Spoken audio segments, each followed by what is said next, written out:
Hello friends, welcome to my channel. In this video, we are going to see some more points on digital electronics. So here, let us start with the differences between combination circuit and sequential circuit.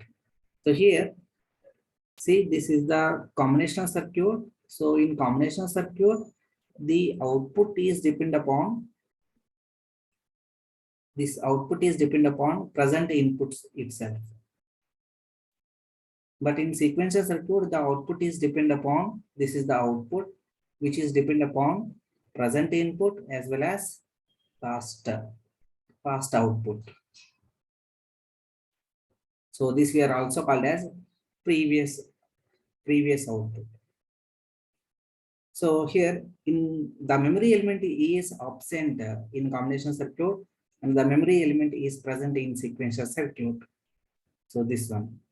And we can also say that the feedback is present in sequential circuit. The feedback is there. But here in combination circuits, there is no feedback. And there is no clock signal is required. So here the clock signal is required in sequential circuits. And coming to the examples, half adder, full adder, multiplexer, demultiplexer, encoder, comparator.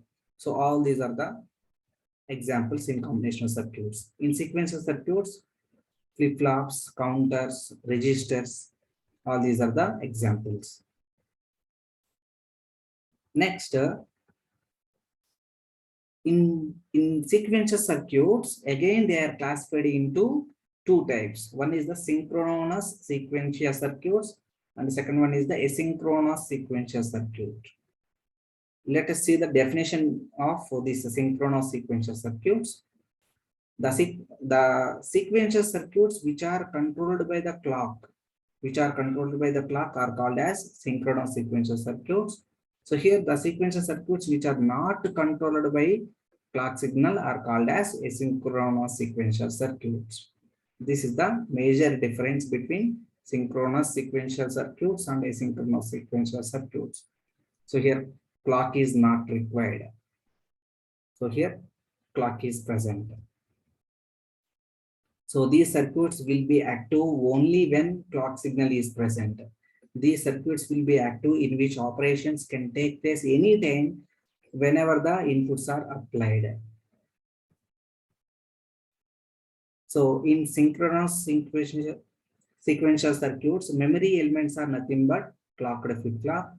So here asynchronous sequential circuits, memory elements are either unclocked flip-flops or time delay elements, which are nothing but latches. These circuits are easier to design. Synchronous sequential circuits are easier to design and asynchronous sequential circuits are difficult to design. The speed of operation is limited by the time delays involved here. So here the speed of operation is high compared to sequential circuit. So here in asynchronous sequential circuits, the change in input signal can affect the memory elements upon the activation of clock signal. So here, this is important point. In synchronous sequential circuits, the change in input signal, whenever the input is present, that will affect the memory element. Definitely that will affect memory element only upon the activation of clock signal. So if the clock is active, then only the memory elements will change its state. So here in asynchronous sequential circuits, anyway here there is no clock signal. So hence, whenever the input is changes, can affect the memory elements directly. So at any instant of time.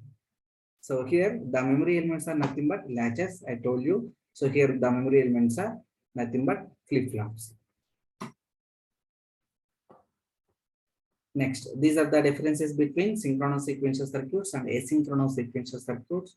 So here the analysis and the design part, it is the concept wise, these are more complex that we will see problems in our coming videos. Next, flip-flops and latches differences. Flip-flops utilizes an edge trigger approach and latches follows a level trigger approach. So edge trigger and level trigger means whenever let us consider this is the clock signal. So here edge trigger means there are two types here, positive edge trigger and negative edge trigger. This is the low level state and high level state. Whenever the signal it is moving from positive low level to high level like this is the high level state and this is the low level state 0. 5 volt is the high level state. Whenever the arrow mark is like this is nothing but positive edge trigger. Whenever the arrow mark it is like this, whenever it is coming from 5 voltage to 0 voltage, so this we are called as negative edge trigger. For example, like this.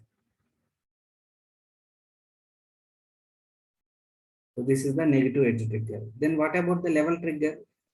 The level trigger means, so here, this is the level trigger.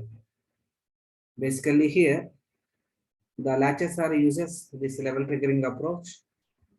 These flip-flops are uses this edge triggering approach. Next, clock signal is present. You can design it using latches along with clock. So here clock signal is absent. You can design it using logic gates itself. Flip-flop work using the binary input and clock signal. Latches operate only the binary inputs itself. Flip-flop is asynchronous. It works based on the clock signal. Latches is asynchronous. It does not work based on the clock signal. Next. The output of flip-flop can change its state only when the clock signal is enabled. So here the output of latches can change its state immediately whenever the input changes. That's it. Next, it is next difference. It is very important. The difference between Mealy state machine and a Moore state machine. So here, see this block diagram of this Mealy state machine. The Mealy state machine, this output will change. Only it will change. The output is changed depend upon the current state and input. Observe this point. Now see the definition. It is the Mealy state machine.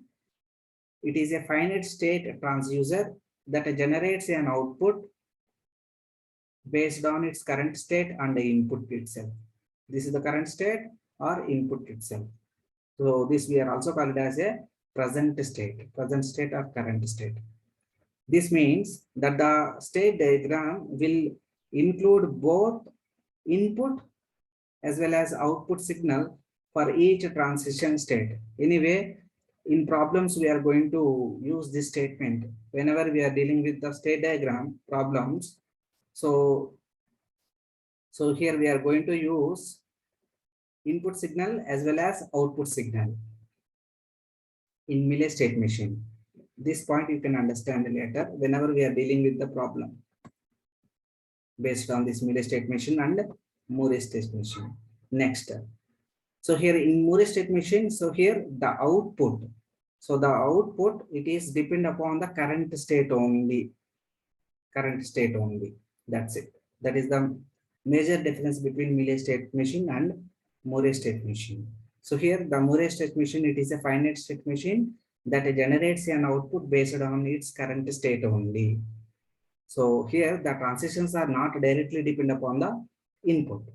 So whatever it may be, the transition, it is not directly depend upon the input. It is depend upon the current state only.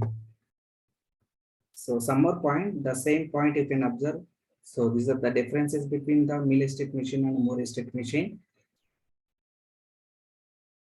Final output depend upon the present state of the memory element, or current state of the memory element and the external input in Mealy state machine.